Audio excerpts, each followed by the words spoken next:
Hi friends, good morning. ఇదిగోండి, ఈరోజు నేను ఈ బట్టలన్నీ వాషింగ్ మిషన్ పాడైపోయిందనమాట. వాషింగ్ మిషన్ పాడైపోవడం వల్ల అతను వచ్చి బాగు చేసే వరకు సొంతంగా చేతులతో ఉతుక్కోవాల్సిందే.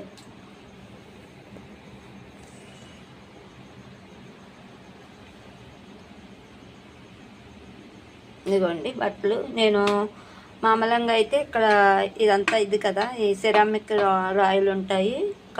మాకు అటు ఇటు నడవడానికి అడ్డానికి రాయి కూడా వేసుకోలేదు ఉతకడానికి. మేము వేసుకోకుండా ఇదిగో ఈ కర్రతో, ఇవాళ ఈ కర్ర తీసుకున్నా కానీ ఇంకోటి ఉంటుంది, ఆ కర్రతో బట్టలను కొడతా అనమాట. ఇలా ఇలా కొట్టి ఉతుకుతా. చిన్నగా ఉన్న బట్టలనేమో, రోజువారీ బట్టలనేమో తేలిగ్గా కొడతా. ఈ కొంచెం దుప్పట్లు లాంటి బెడ్షీట్ లాంటి వాటిని కొంచెం గట్టిగా కొడతా. ఇలా కొట్టి ఉతుకుతా అనమాట.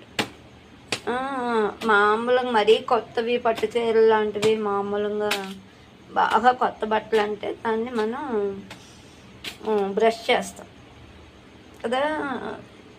వాషింగ్ మిషన్ అయితే అదే వర్ల్పూల్ ఉంది మాకు, అదే అంతా ఉతికేస్తుంది కదా. ముందు బట్టల్ని బకెట్లో వేసి నానబెడతా. ఒక గంట నానబెడతా. నేనైతే గంట నానబెట్టి ఆ తర్వాత ఇలా తేలిక బట్టలు కొద్దిగా గట్టి దుప్పట్లను బండగా బాది ఉతికేస్తా. బాగా వదిలిపోద్ది మురికి. ఆ తర్వాత వరుసగా ప్లాస్టిక్ బకెట్లో అవసరమైతే 3 లేదంటే 4 పెట్టుకొని వరుసగా జాడించుకుంటూ వెళ్ళిపోతాం. ఆ తర్వాత ఇంకా మురికి ఉందనుకుంటే మళ్ళీ ఇంకో 2 బకెట్లు పెట్టి మళ్ళీ వరుసగా జాడించి, ఆ తర్వాత కంఫర్టు, నీళ్ళ మందు, స్టార్చ్ ఏమన్నా పెట్టాలంటే అవి పెట్టి మేడ మీద తీసుకెళ్ళి ఆరేసేస్తాం అనమాట.